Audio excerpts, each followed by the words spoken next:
बोले छठ मैया की, बोले छठ मैया की। स्वच्छता अभियान रखा गया है। आप लोगों से पहुंचाने का कहा कि आगा गया सबको आशीर्वाद दें और संपूर्ण भारत को कोरोना से यही आप इस क्षेत्र के विधायक रविंद्र जायसवाल जी स्वतंत्र प्रभार राज्य मंत्री भी पधार चुके हैं। इस भीड़ को देखते हुए अब से जो भी श्रद्धालु पूजा कर रहे हैं उनका मुआयना करते हुए वो गदगद हो गए। लीजिए कि सबसे कठिन व्रत है ये, क्योंकि इसमें टोटल 36 घंटों का व्रत माना जाता है।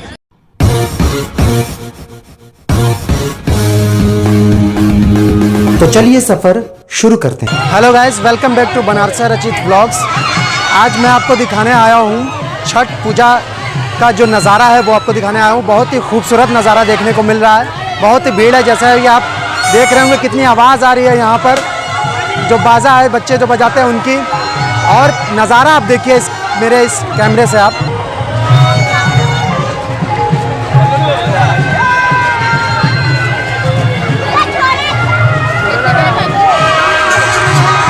गजब की भीड़ है यहाँ पर। यहाँ पर अभी विधायक भी आए हैं और जितने भी नेता हैं स्थानीय वो सब आए। और ये देखिए मेला देखिए किस तरह का लगा हुआ है।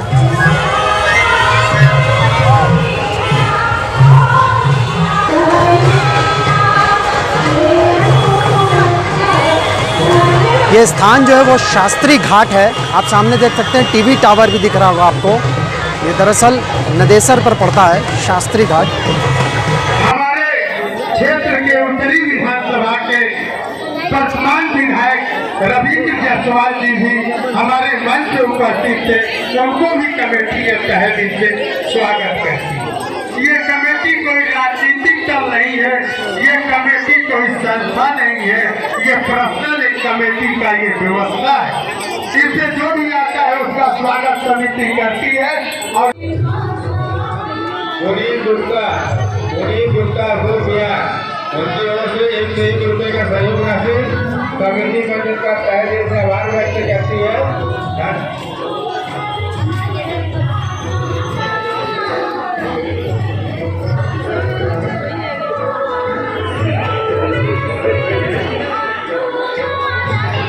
और स्वच्छ भारत स्वच्छ अभियान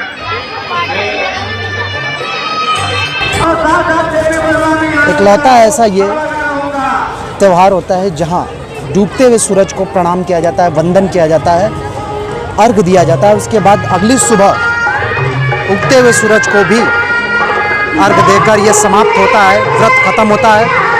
ये तकरीबन 36 घंटे का व्रत माना जाता है, 1.5 दिन का, जो कि सबसे कठिन व्रतों में से एक है। बधाई दें और आशीर्वाद दें। धन्यवाद।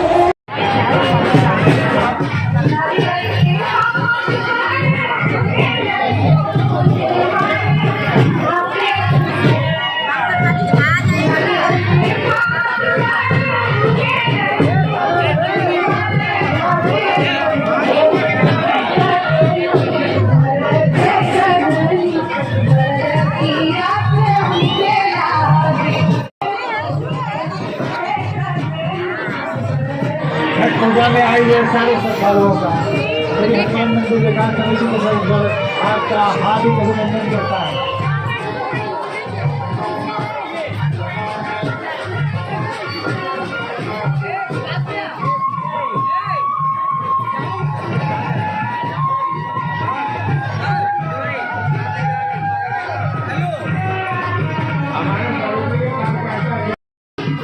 हेलो, जो लोग भी रास्ते में खड़े, मेरा अनुरोध है, जो लोग रास्ता छोड़कर खड़े हो, माताओं और बहनों से अनुरोध है, अपने सामान की सुरक्षा की ओर से निःशुल्क किया गया है।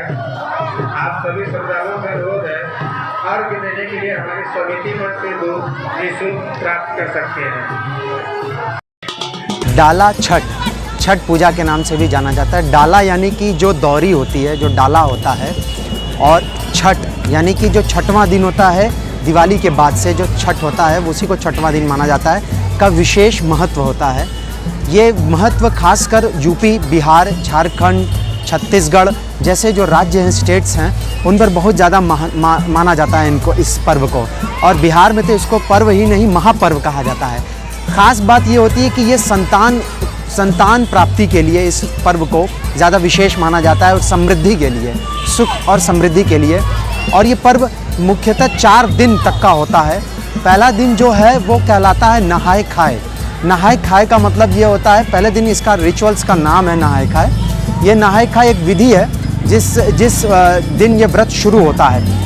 तो उस दिन दरअसल होता क्या है कि नहा कर पूजा पाठ करके, अच्छा नहाना भी आपको किसी बहते हुए पानी में होता है, यानी कि नदी में या किसी सागर में, ऐसे बहते हुए पानी में ही इसका विशिष्ट महत्व माना जाता है, जो टिपिकल फास्ट रखा जाता है। और सबसे ज़्यादा ख़ास बात यह है कि ये व्रत सबसे कठिन व्रतों में से एक है, या आप ये कह लीजिए कि सबसे कठिन व्रत है ये, क्योंकि इसमें टोटल 36 घंटों का व्रत माना जाता है निर्जला, यानी कि विदाउट वाटर।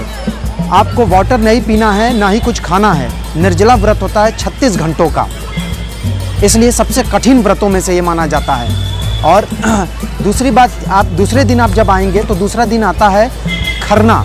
खरना मतलब खीर से बना है ये शब्द खरना। उस दिन सिर्फ खीर का सेवन करते हैं जो औरतें व्रत रखती हैं ये वाली। उस दिन से असल में ये व्रत जो व्रत है वो उस दिन रखा जाता है, और शाम को एक टाइम बस ये जो खीर होती है वो खाकर समाप्त कर दिया जाता है। फिर उसके बाद अगले दिन, उसके बाद रात से अगले दिन और अगली रात तक ये व्रत रहता है। फिर अगली सुबह, यानी कि उसके भी अगली सुबह तक ये व्रत रहता है, यानी कि टोटल 36 घंटे का ये व्रत होता है। और गाइस यहाँ पर शूट करते करते कुछ बंदे मिले जो चैनल का नाम पूछे हैं और कुछ कहना चाहते हैं ये चैनल के लिए। भैया हम चैनल के लिए आप कुछ कहना चाहेंगे? भैया यही कहना चाहेंगे कि आपके चैनल को हम सब्सक्राइब करेंगे, और आपकी आवाज़ और आपकी बोली मुझे बहुत अच्छी लगी, इसलिए मैंने आपका चैनल का नाम तो लाइक सब्सक्राइब ज़रूर कर लीजिएगा इन्हीं की तरह। ठीक है, चलो ठीक है बाबा। फिर आता है तीसरा दिन, जहाँ से व्रत का मुख्य दिन शुरू माना जाता है। और तीसरे दिन में होता क्या है कि आप इनको जो व्रत महिलाएं होती हैं, ये शाम को अर्घ देती हैं डूबते हुए सूरज को। ये एक ऐसा व्रत है जो डूबते हुए सूरज को भी लोग सलाम करते हैं। और उसके बाद ये पूरा दिन फिर ये व्रत सुबह से ही रहता है, फिर शाम को अर्घ दिया जाता है, फिर रात तक ये अर्घ चलता है। फिर अगले दिन सुबह, नेक्स्ट दिन सुबह, चौथे दिन जो उगता हुआ सूरज होता है, जिसे उषा अर्घ भी कहते हैं, उसमें भी ये फिर महिलाएं अर्घ देती हैं। और फिर ये अर्घ देने के बाद जो प्रसाद चढ़ बनाए होते हैं, ठेकुआ और जो फल होते हैं, जो एक सूप में रखा जाता है, चढ़ाया जाता है, उसका ग्रहण करती हैं। पहले और लोगों को ग्रहण कराती हैं, फिर उसके बाद खुद ग्रहण करती हैं, और इस तरह से ये व्रत समाप्त होता है। एक और ख़ास बात बताना चाहूँगा, इस व्रत में ख़ास तौर से सूर्य देवता की उपासना की जाती है। दरअसल छठी मैया जो हैं वो सूर्य देवता की सगी बहन मानी जाती हैं, इसलिए सूर्य देवता की उपासना इसमें विशेष महत्व रखती है। इस व्रत की कुछ पौराणिक कहानी भी है, मतलब जो माइथोलॉजिकल स्टोरी है वो भी मैं बताना चाहूँगा। ये व्रत दरअसल श्री रामचंद्र जी और माता सीता जी जब 14 वर्ष का वनवास काट के रावण को पराजित करके जब वापस आ रहे थे, तो ये व्रत वहाँ पर भी देखा गया कि सीता जी ने ये व्रत रखा था। उसके बाद पांडवों की जो वाइफ थी द्रौपदी, उसने भी ये व्रत रखा था। ऐसा माना जाता है कि उसके इन व्रतों के प्रयासों से ही पांडवों को पुनः दोबारा राजपाट मिला। उसके बाद इस व्रत की एक बहुत ही प्रचलित कहानी है जो व्रत कथा में सुनाई भी जाती है, एक राजा और रानी की। राजा प्रिय व्रत और रानी मालिनी, इनके पास संतान नहीं थी, तो ये लोग बहुत परेशान थे। तो फिर अपने ऋषि कश्यप से ये लोग गए और पूछे कि कैसे संतान प्राप्ति हो सकती है। तो ऋषि कश्यप ने इन लोगों को यज्ञ करने के लिए कहा। यज्ञ के बाद हुआ ये कि फिर कुछ समय बाद अच्छी खबर तो आई, लेकिन उसके साथ साथ ये पता चला कि बच्चा मरा हुआ पैदा हुआ। इससे दुखी होकर, क्षुब्ध होकर राजा जब अपने इस पार्थिव शरीर को बच्चे के जब ले जाए दाह संस्कार के लिए, तो वहाँ पर क्षुब्ध होकर ये लोग, दोनों लोग खुद भी, संतान न प्राप्ति होने के कारण दोनों लोग खुद भी वहाँ पर अपने आप को मरने का प्रयास किए।